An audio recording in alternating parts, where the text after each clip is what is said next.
नमस्कार दोस्तों। आज का टॉपिक है हम लोग है उसी में। अभी मैं पिछले क्वालिटी ऑब्जेक्टिव बताया था आपको, जो क्यूएमएस रिकॉर्ड का फाइल नंबर 2 है ना, उसी में एक पार्ट आएगा जो क्वालिटी ऑब्जेक्टिव प्लान है। उसी में क्वालिटी ऑब्जेक्टिव्स आएगा। मैं उसी प्लान को कंबाइन करके मैं आपको एक्सप्लेन, रीजन क्या है कि ये चीज़ें कंपनी में 3 चीज़ें आपको डिस्प्ले करनी रहती है: quality objectives, quality policy and organisation chart. तो जो डिस्प्ले करना रहेगा, जो हम लोग बना करके भी देंगे, तो ये क्वालिटी ऑब्जेक्टिव आपको बना करके देंगे। तो क्वालिटी ऑब्जेक्टिव्स इसलिए आया कि हर डिपार्टमेंट का अलग अलग होता है, एक से एक नहीं रहता है। 2 4 5 10 भी ऑब्जेक्टिव हो सकते हैं, क्योंकि डिपार्टमेंट अलग अलग रहता है। तो ऐसे प्रोफेशनली ऐसे आप रिप्रेजेंट कर सकते हैं। जैसे क्वालिटी ऑब्जेक्टिव होगा: we will committed to meet the need and expectation to our customers at all times।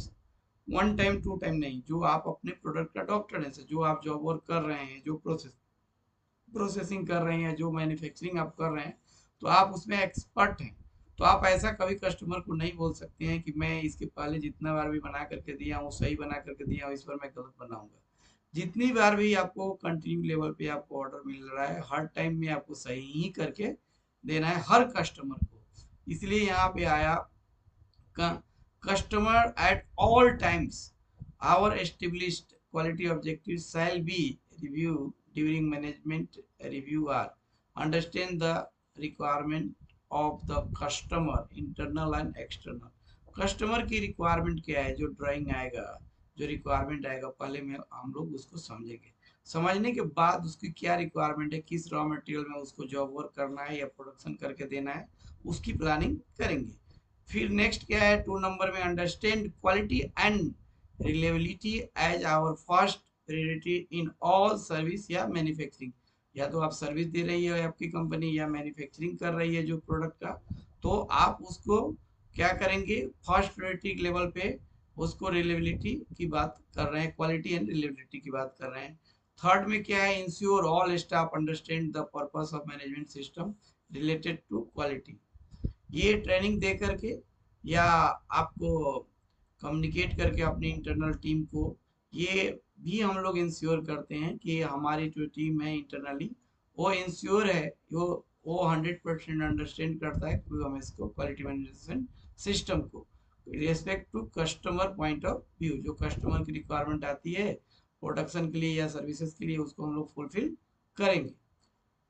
Next 4 number में provide the best of services in order to meet the customer need and expectation. जो customer की requirement है, उसको हम लोग best से best उसको service या प्रोडक्शन करके देंगे। नेक्स्ट आता है provide consistently accurate and quality based result. Continue level पे उसको क्वालिटी बेस हम लोग रिजल्ट देंगे, और एक्यूरेट ही बना कर देना है। ऐसा नहीं कि डायमेंशन में डिफ्रेंशिएट कर दिए, ओवर साइज अंडर साइज बना दिया, ऐसा नहीं होगा जॉब वर्क में। जो उसकी रिक्वायरमेंट है उसके अकॉर्डिंग ही हम लोग करके देंगे। नेक्स्ट है provide continuously training to our employ to enhance their skill knowledge and technical competency. Sir, आपकी कंपनी में जो स्टाफ है आपके पास, वो कब उसका स्किल बढ़ सकता है, तो ट्रेनिंग दे करके, प्रैक्टिकल ट्रेनिंग दे करके। देन आफ्टर उसकी competency year to year, month to month बढ़ते जाता है, और आपके कस्टमर के services and production proper way में मिल पाता है। नेक्स्ट है instil a need for continue improvement in everything we do. जो भी हम लोग करते हैं ओवरऑल सारे चीज में हम कंटिन्यू लेवल पे इम्प्रूवमेंट करेंगे, और हम उसको अचीव करके लेंगे।